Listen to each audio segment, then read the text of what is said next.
What's up, DWA fam? This is Asia reminding you to go to donewithadulting.com/subscribe so that you can sign up for our email newsletter. We're serving y'all episode recaps, merch drops, discount codes, event announcements, and everything else you need to stay up to date with what we're doing. We promise we will not spam you. So go ahead and go to donewithadulting.com/subscribe. Drop your email in the box, click sign up, and you'll be good to go. Hope you enjoy this episode.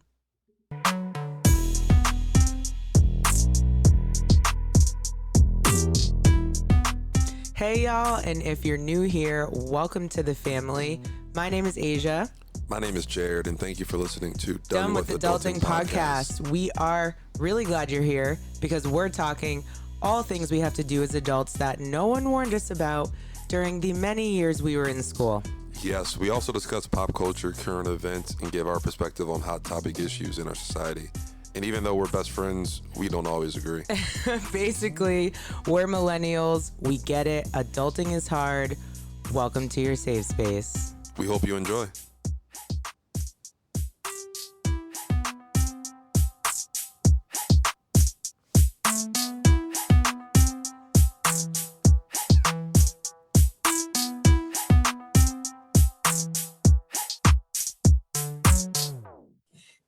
Hello. We are back again with another week of Done with Adulting. What's good with you? You know, I'm just glad we made it to 2 weeks in a row after our hiatus.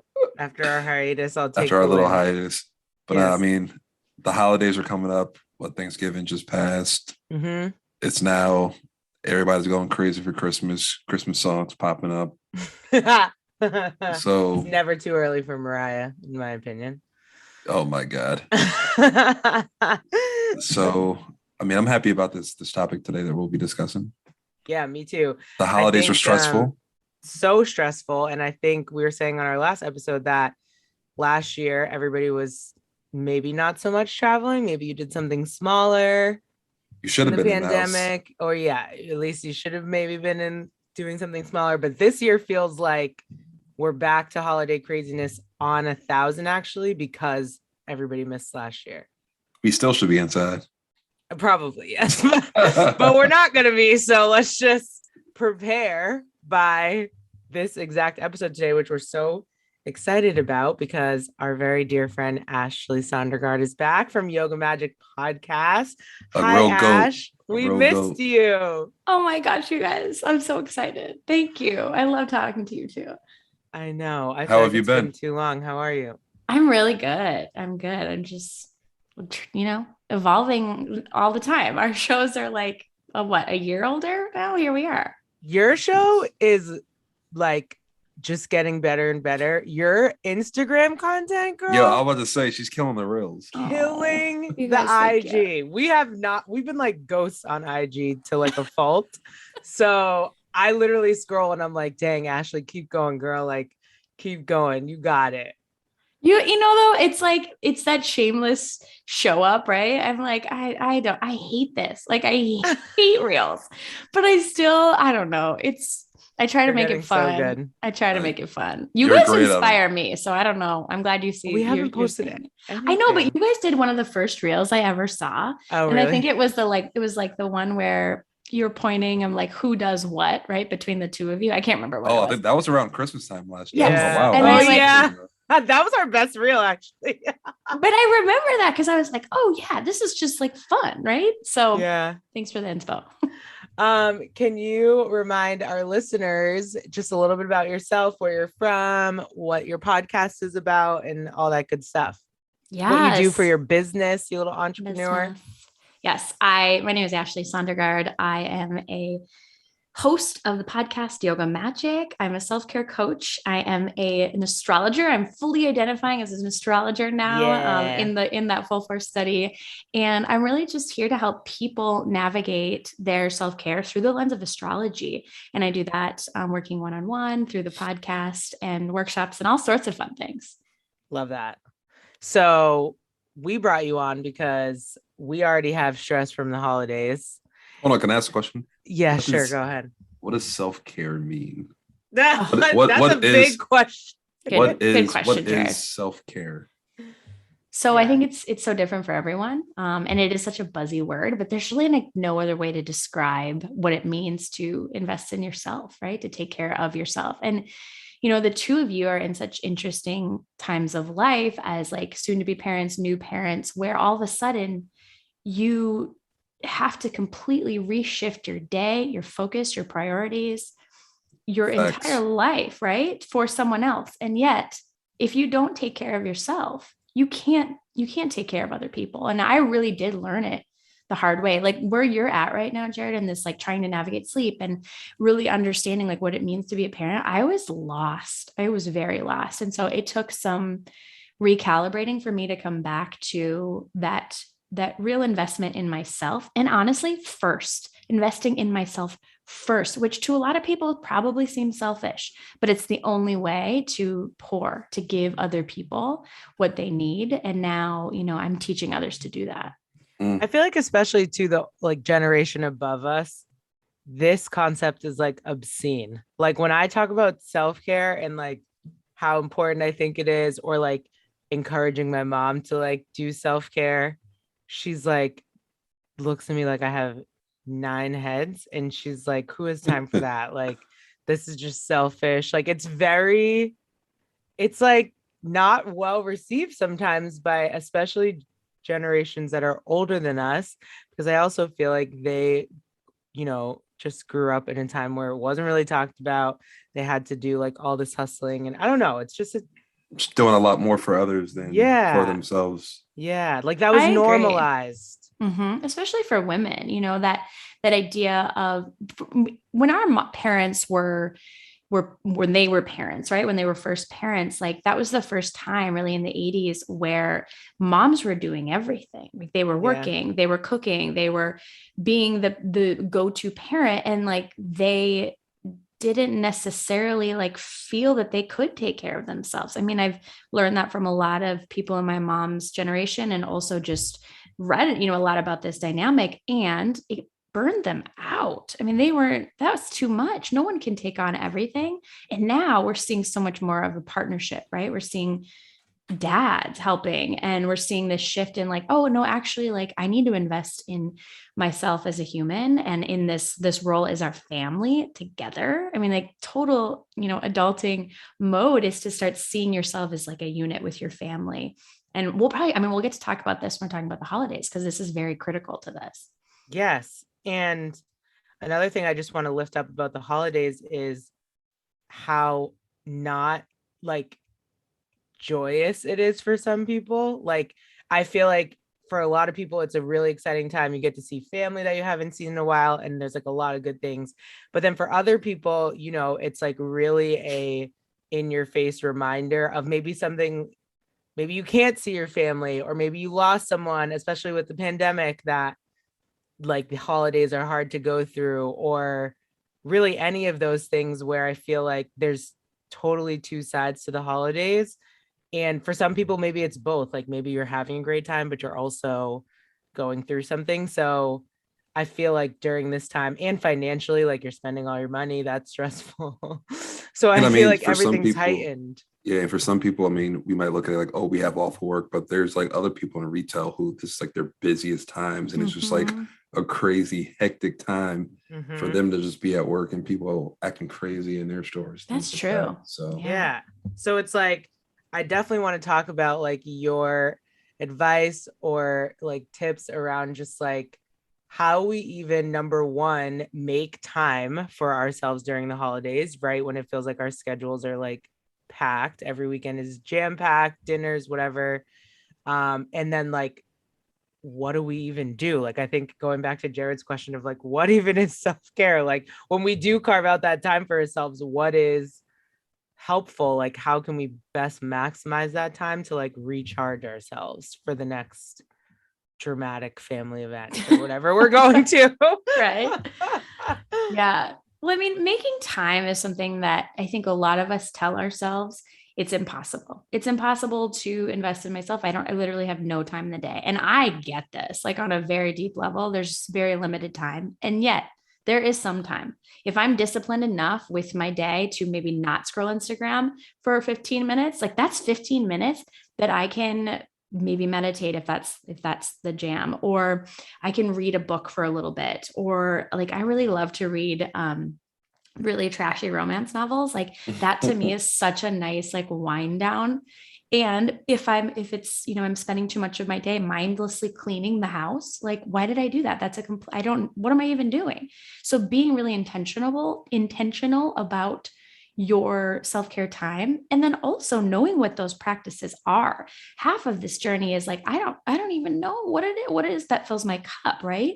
And I love to work with people to really get personalized in their astrological chart, but it's also just trial and error, right? Like finding practices, finding the things that you're like, wow, taking that extra 10 minutes this morning to make my like pour over coffee, that made my whole day. And that was not that much time, but that was a big investment in myself. So it's these like accumulation of little things. It's also knowing and navigating what it is that actually fills you up and being really honest about that. Like telling yourself that, oh, like, yep, journal. I'm going to journal today. That's what I'm going to do.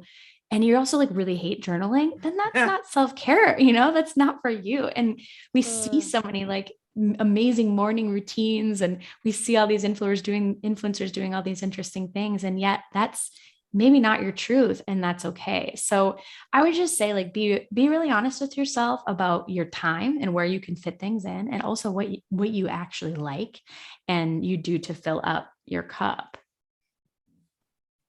I think that's a great point. So talking about, I guess, being intentional, can you talk about like setting boundaries for families and friends, and like even your own household when you need that time for your self-care? Yeah. So hard.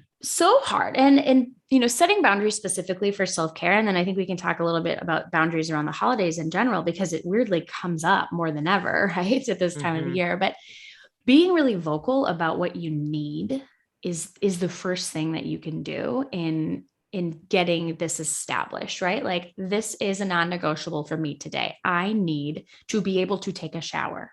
Like, I'm thinking of your wife right now, Jared. Like, there's just times when like it's so chaotic and you're like, oh my gosh, I need this.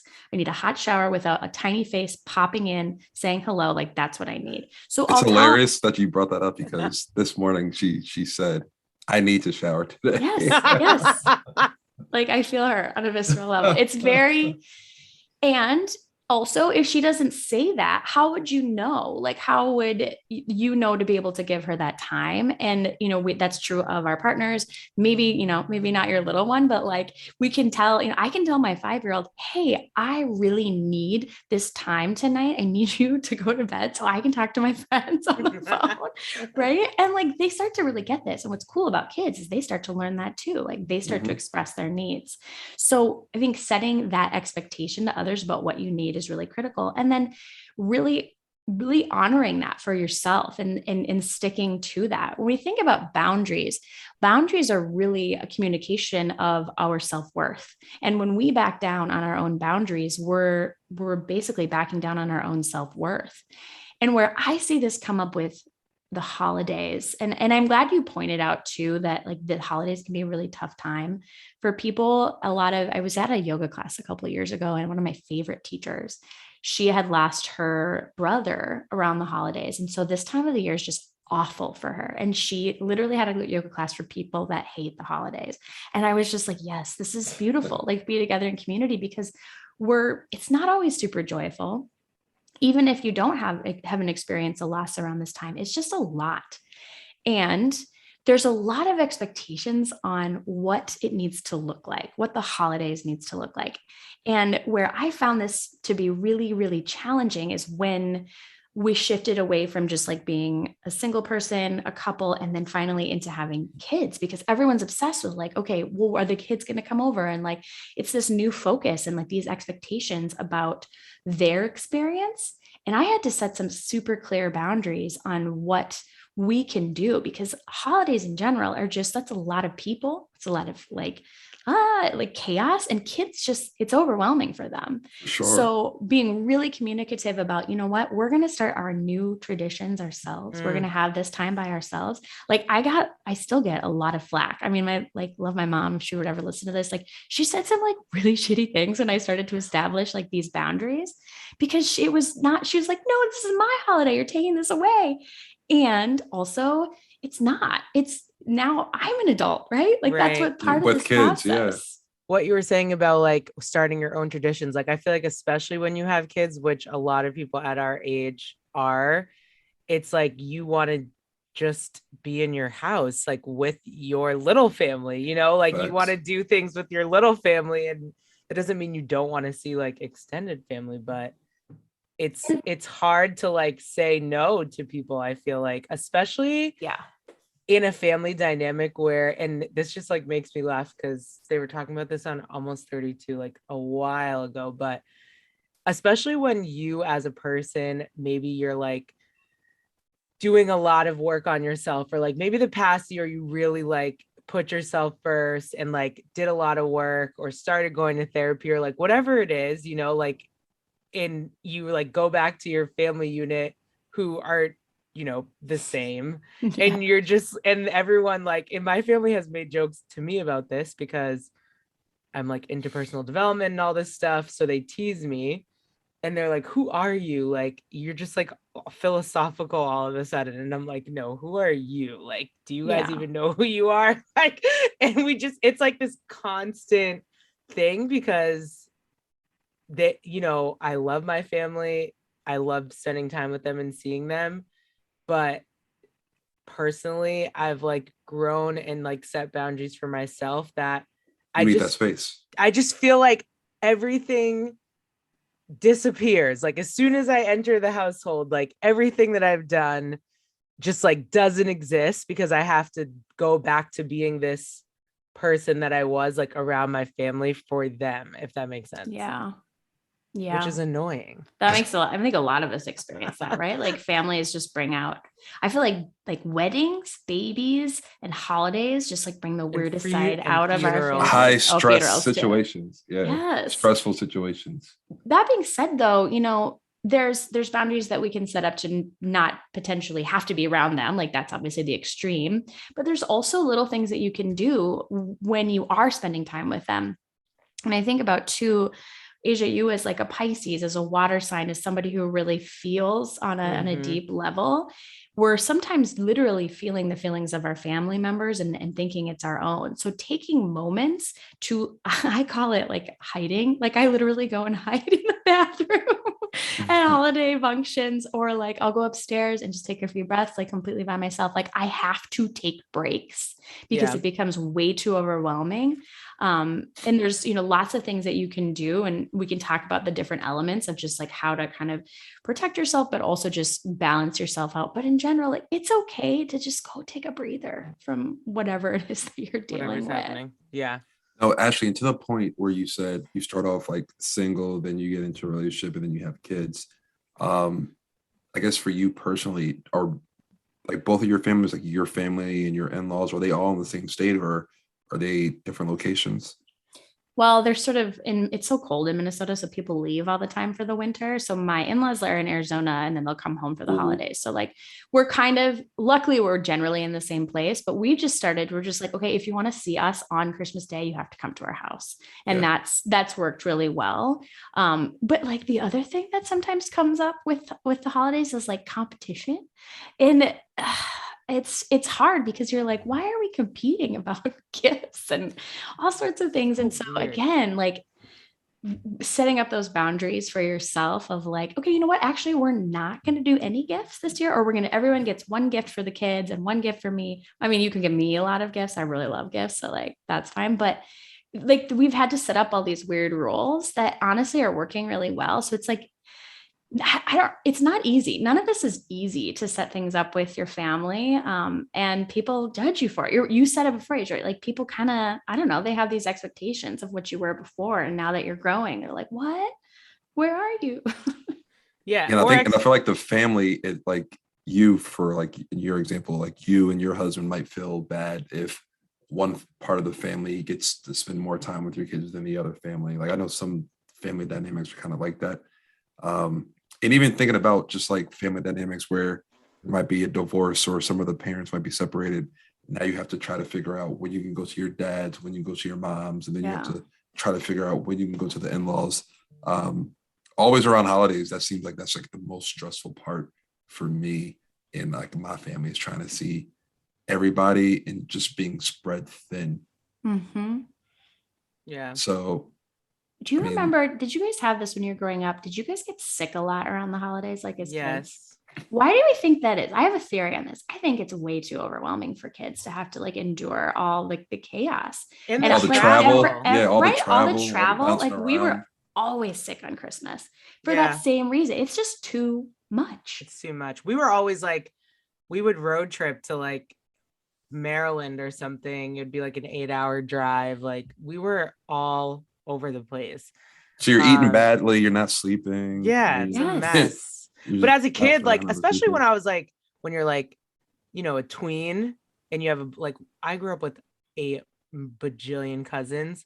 So when I got to that age, I was like, I'd rather be with all my cousins than just be sitting in the house with my parents. And now I'm like, I'll see y'all when I see you. Yeah, that perspective has changed as you got older. Yeah, right? So crazy. So for our listeners who, you know, are interested in the astrology side of your work, can you give us just like maybe, because I know everyone's chart is different, and you and I have talked about self-care according to my chart, and so I learned like how much you can pull out of it when you know somebody's specific chart, but just overall, like which of the big 3 signs really should you look at when you're thinking about self-care, and then maybe break it up by like water, sun, earth signs, and sort of what types of things those signs gravitate towards related to self-care. Yeah, totally. One thing I want to note from an astrological sense that lines up with this time of the year is that we're also in a really interesting time called eclipse season. So we go through, there's 2 eclipse seasons every year. Wow. It's, you know, like, oh, weird. It happens every year, but it's still really kind of a lot. So tell me more. The first one was on November 19th and the next one is on December 4th, but we feel the effects of this season for a good amount of time, for like about a month. And so, you know, bumped up against Thanksgiving and Christmas and all the other holidays that so many of us are celebrating or not celebrating, there's also this energetic, I call it chaos. Chaos isn't always bad, but it's just a lot. And it often is signifying change. So that first eclipse on the 19th is a partial lunar eclipse and then a full solar eclipse on the 4th. And we're seeing this play out in a collective way. We really do see this happen in terms of change, focus, but we also feel it in sort of like an unhinged way. And it's so funny. Every year I'm always like, oh yeah, it's eclipse season again. And it's the holidays, like weirdly lines up. So even if you don't celebrate any of these things, you might still feel this. And a couple things that you can do just to stay really grounded around this time of the year and embrace the change, because the change is always good. This is a good thing. It's just sometimes a little bit painful, are to get really connected to, again, your simple practices, like set your expectations really low, sleep in, eat good food, ground down, like go for walks, like very simple things that you can do.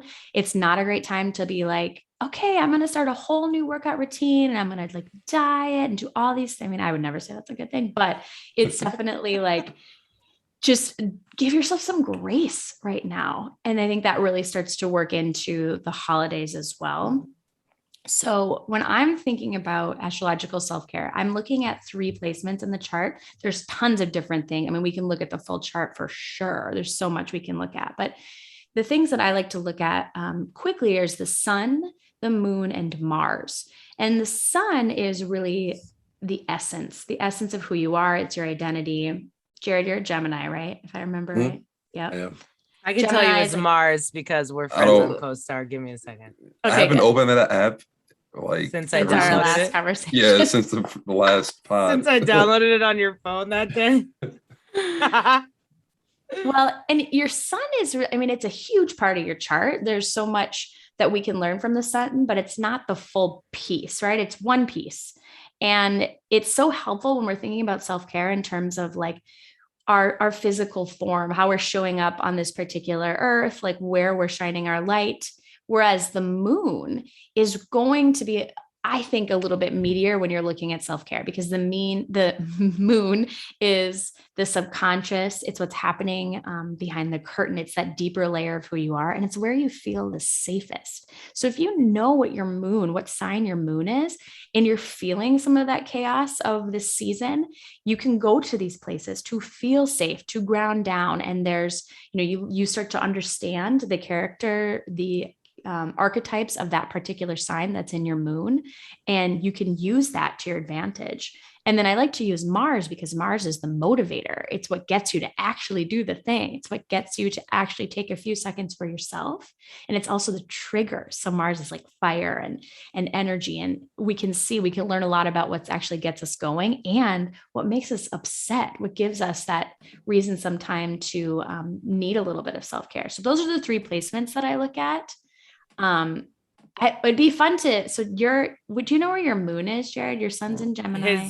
His moon is also in Gemini. Oh my gosh. Okay. And so here's Mars. His Mars is Leo. Ooh, that's nice. Break it down for me. Break it down for him. Okay. So Gemini is the sign of, it's the twins. So I've talked about this before. Sometimes I think when last time we chatted, we were talking about how like it gets a little bit of a bad rap because people think it's like two-faced, when in fact, it's just mostly misunderstood. Gemini is really versatile and loves to see both sides of the coin. It has tons of ideas and wants to learn new things, wants to do that in community. And so the fact that you have both your sun and moon here is really, really nice. And what you might find is that, especially this year, as you're navigating your new normal, like learning about the process, learning about what's best for you, what's best for your wife and your baby, and also doing that alongside your family. Like you guys are experiencing this together. Like Gemini is such a social sign and feels taken care of and feels safe with that moon in Gemini around others. And yet there's still, if you're thinking about what it is that you're moving towards, it's learning and navigating what's best for you, right? Rather than just being super fluid and flexible and just like, yeah, cool. I'll just go with that. It's like, what's, really, you're learning all this information with your family. You get to select which twin you embody in this particular season. And then your Mars and Leo's really motivated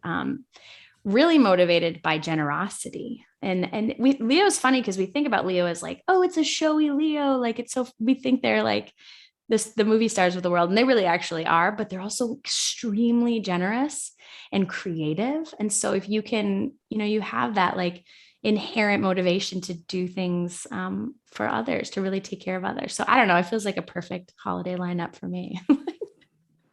That was beautifully said. Jared, I cannot. Asia, where's your moon? Let's talk about yours. My moon is Capricorn and my Mars is Cancer. You guys are such a good team. I was gonna say, we're like Jared, opposites, kind of. Yeah, I was gonna say to Jared, but I wasn't sure where your moon was, Asia. But with someone that has a lot of Gemini in their charts, lots of ideas, and not always as much execution, whereas Capricorn executes. Your Pisces is a little bit more fluid, Asia. Like Pisces is very like go with the flow, very watery, very lost in the like magic of it all. And I just think about you on your self-development journey that's like so Piscean and so beautiful. And so your Capricorn moon is so awesome because you feel safe in your work. You feel safe in navigating these goals. And maybe not even necessarily like your day job, but maybe it's this, right? Like it's navigating this passion project and these goals and these things that you've set out for yourself. So when you too, when your baby is earthbound, like your self-care may be to work here, to be in this space, to be working on Done with Adulting. It's like, or it's your work too. Like you might find that feels like self-care for you. Yeah, Jared, I just said this in the episode we recorded. We literally just said this. He was like, would you ever be interested in being a stay-at-home mom? And I was like, never in my life, unless I was like a stay-at-home mom entrepreneur or something and had doing the entrepreneur life. Yeah, like, but I could not. And it's like no shade. I just know myself. I couldn't do it. I don't say no shade, even if it is shade. No, it's no shade, because people who are stay-at-home moms, I literally am in awe. Like, I am just like, wow, you crush it. I could never like do what you're doing. That's why I'm like, I'm not saying that to say like shade against stay-at-home moms. I'm just saying I could never. And Ashley just confirmed it.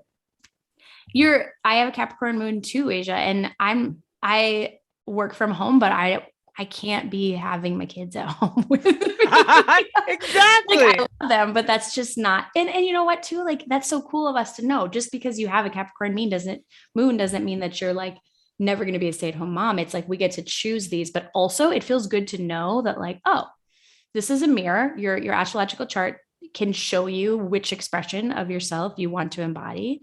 And so again, like for you, you can really just wholeheartedly find those goals and those passions and those successes and feel really good about that. The challenge of the Capricorn moon is that this is where emotion lives, in the moon. And sometimes I know this from experience because we have the same moon. You have to move the mountain out of the way in order to feel your feels. You have this beautiful Pisces sun though. So it's a pretty awesome combination.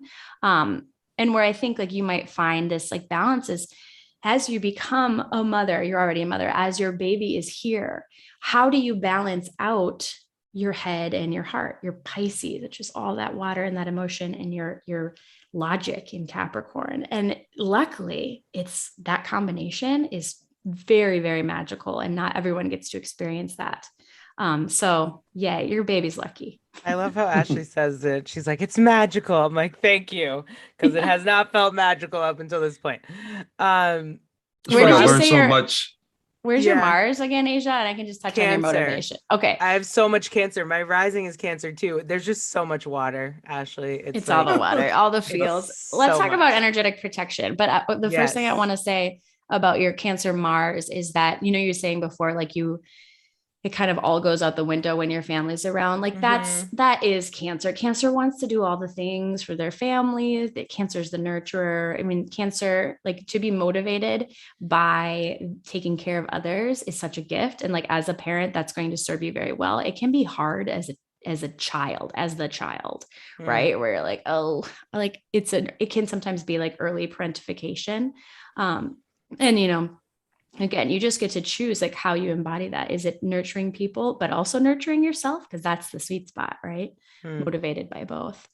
So, okay, energetic protection for you. I know we've talked about this like one-to-one, but for other listeners that have a lot of this, if there's water in their chart in general, and I say this because I'm a Cancer as well. So we feel other people's feelings. I was having my friend on my show the other day, and she was talking about, she's in the car with her partner, and they were like driving to the airport to find parking. And he was stressing about parking, and she was not stressed at all. And she's like, all of a sudden feeling this. And she's like, what? Are you stressed right now? You need to like keep it together, because she could literally feel it in her body that he was stressed.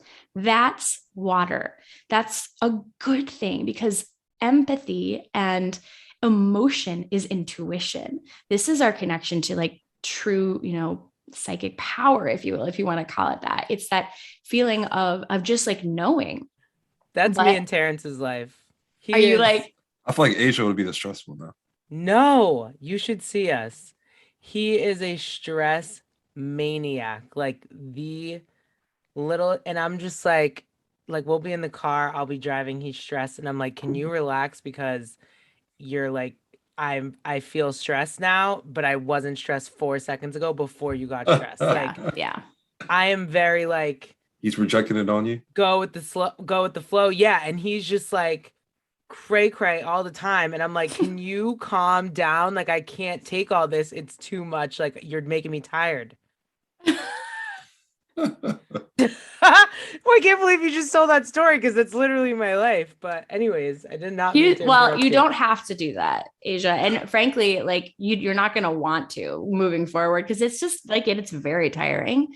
That doesn't mean that like he's wrong for feeling that way. It's just like you don't have to necessarily feel that too. So some super simple energetic protection practices. I mean, there's tons out there. Some of my favorites. First, visualizing a bubble in the morning, whether if you have like a prayer practice or just a short meditation, whatever it is, first thing in the morning, visualize a bubble around your body. I like to think of it as sort of like a clear iridescent shield, and take a few minutes and I literally just bubble up. Sometimes that, you guys, this is hilarious. I bubble up against mosquitoes. This is a very Minnesota thing to do. Like, like there's so, I mean, we have an energy field, right? And so visualizing and taking that extra second is one way to do it. Secondly, taking regular like salt cleansing baths, or if you don't have time to take a full bath, like taking Himalayan salt and just wiping yourselves of other people's emotions is a beautiful practice, really easy to do. Literally just like, okay, I'm wiping myself, flush it down the toilet. If you can take a bath, like, especially if you're a water sign, that's an amazing, easy self-care practice. What about Himalayan salt lamp? Is that real? Yeah. I mean, yeah, it's definitely like, if you have it next to you, but you can't necessarily like carry around a salt lamp. Right. But I just know like people, I posted like things like ideas for my new office, and my friend was like, Himalayan salt lamp, like it's so good for the energy. And I was like, yeah. Really? Brings the good vibes. Oh, okay. It's like, it's like another crystal, right? When we think about Right. crystals, and like I moved all my crystals because they weren't getting enough love over here, but like they're earth energy, and they also like, they have a frequency within everything has a frequency. And so there's some real truth in using crystals for protection. My favorite one for someone that's hoping to set up energetic protection is tiger's eye. And that's just, you can find it in a bracelet. Like I hide them under my kids' beds. Like they're going to be the weirdest kids when they get older, but like, I love that. it just helps them. So those are some super simple things that you can do. Other cultures will use sage, and it just really depends on like kind of what resonates with you. So you used to sage the room. Didn't you used to sage the pod room? Yeah, the old house. we did. Before you recorded. I did do that. That's great. I know I should go back to doing that. What about, is Gemini earth sign? Gemini's an air sign. Air. So what can I do? So I'm gonna speak to it from the lens of the moon, because again, this is where you feel the safest, and this will help a lot during the season. So air is seeking to understand their emotions. Can you just mention the other air signs just so in case people don't know? So air is Gemini, Libra, right? And air, Aquarius. So those are your air signs, Aquarius, Gemini, Libra, and they're here to seek to understand their emotions. And there's a lot of practices that you can do to understand what you're feeling. Things like journaling is, if that resonates with you, that's a great practice. Meditation and just getting really clear on your own thoughts. Learning new things, like that's an amazing place for an air sign to be, because they're all about gathering information, right? Intellect. And so maybe taking some time to learn something new over the holidays, if you can, and something for yourself, something that makes you feel good. Maybe it's like, I don't know, learning a new, like how to cook something that if you like cooking, or like for me, I was literally thinking that as you were saying that, I was like, cause I'm going to Atlanta for the holidays. So I'm going to be with my family who does all the cooking. I was like, maybe I'll just start actually learning how to make certain type of meals. Oh, what a beautiful practice like to take on. And I think about like being able to carry on any traditions that they have, if you're taking the time to really learn that. Yeah. Ooh, that worked out well. I'm glad. Okay. Oh, sorry, go ahead. No, I was going to say we did water and air, and then earth and fire. So earth is Capricorn, Virgo, and Taurus. And those signs are really going to benefit from truly that connection to this earth. Yeah. Earth signs sometimes, like they're in general are going to be more grounded. That's just like who they are. But when there's all this like chaos and like other people's shit moving around, like it's hard to keep their feet on the ground, anybody. And so when earth is disconnected, they feel especially challenged and especially stressed. So simple practices like we talked earlier, like going for a walk, connecting to nature, taking some time to literally sit down, like put all of your little butt cheeks on the floor to make yourself connected to the ground. I mean, these are like, they sound so simple, but like they make such a big difference. So any sort of grounding activity that you can do, I'm trying to think. Oh, like really like nourishing comfort foods. That's another very grounding practice. Like this time of the year, I mean, like so heavier foods, things that like root vegetables and soup and like things that like feel super good in the body. That's a great earth practice. All the foods that give you the itis. Yeah. If you want to go to sleep. Permission to eat all the good bad foods from Ashley. But it's so funny you say that because my Capricorn moon, I think, is like relating because I love to lay on the floor. Like I will just in random moments of the day, or like if I feel stressed out, I'll be like, I just need to lie down on the floor. Like my whole body just on hardwood. Yes. Just laying there. Or I'll like do other weird shit. Like I'll go outside with bare feet and just like I just love. That's not weird. Did you see Jared's face? No, please do not be walking outside barefoot. I all the time am outside barefoot. Like I love cold pavement on my bare feet. It's so weird, I know, but I enjoy it. I did like a healing session with someone the other day, and she was suggesting getting like river rocks because I have a Capricorn moon too. So she's like, get some river rocks to help with your grounded practice right now. And I was like, could I go into a river? It's a bit cold right now in Minnesota, but like, how can I get some river rocks? That sounds great. It's a bit cold here too. And then fire is our last element. So fire is really lots of energy, as you've been talking about your partner, and like fire's really fun to be around because they just have an abundance of energy, and that can be good. And it can also be challenging where it has to go somewhere, right? Like all of that feeling and emotion and just like exuberance has to go somewhere. So fire signs, when we're speaking in their moon space, like they are more of that like initial reaction, that like quick to react. And that's a good place for them. But we also want to find some like balance to that, right? So we don't say something we regret.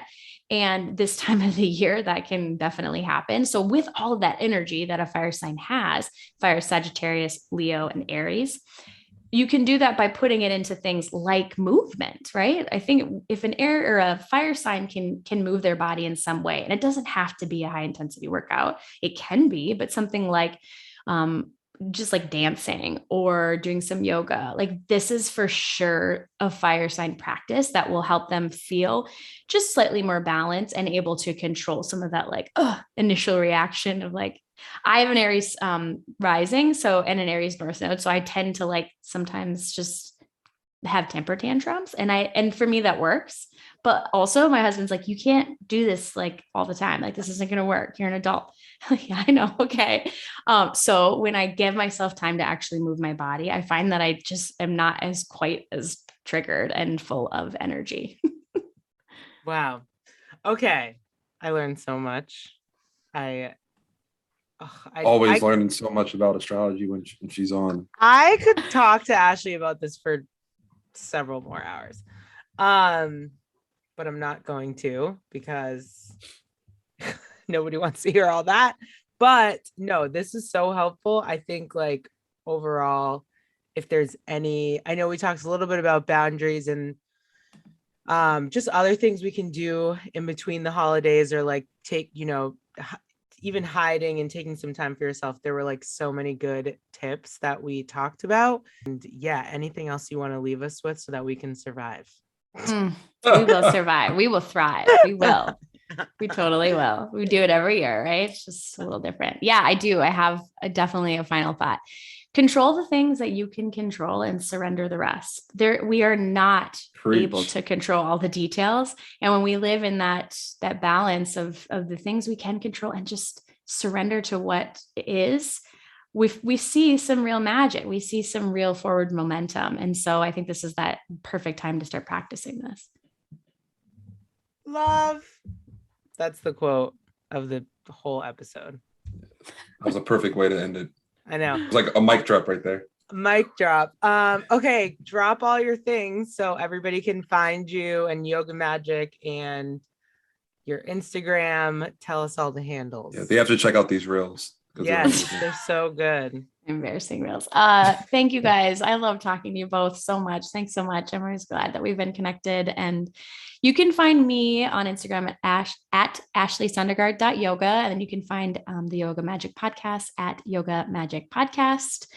And I'd love to help any of you learn about your chart and how to navigate your self-care. I do one-on-one work, and then I also write plans. Asia, I know I wrote one for you. They're so fun to put together. Fun.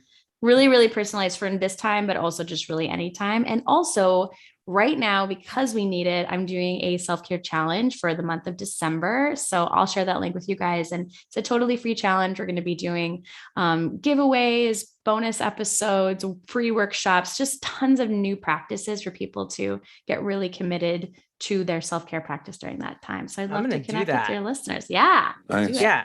On your one-on-one work, what can people expect if they were interested in taking you up on that?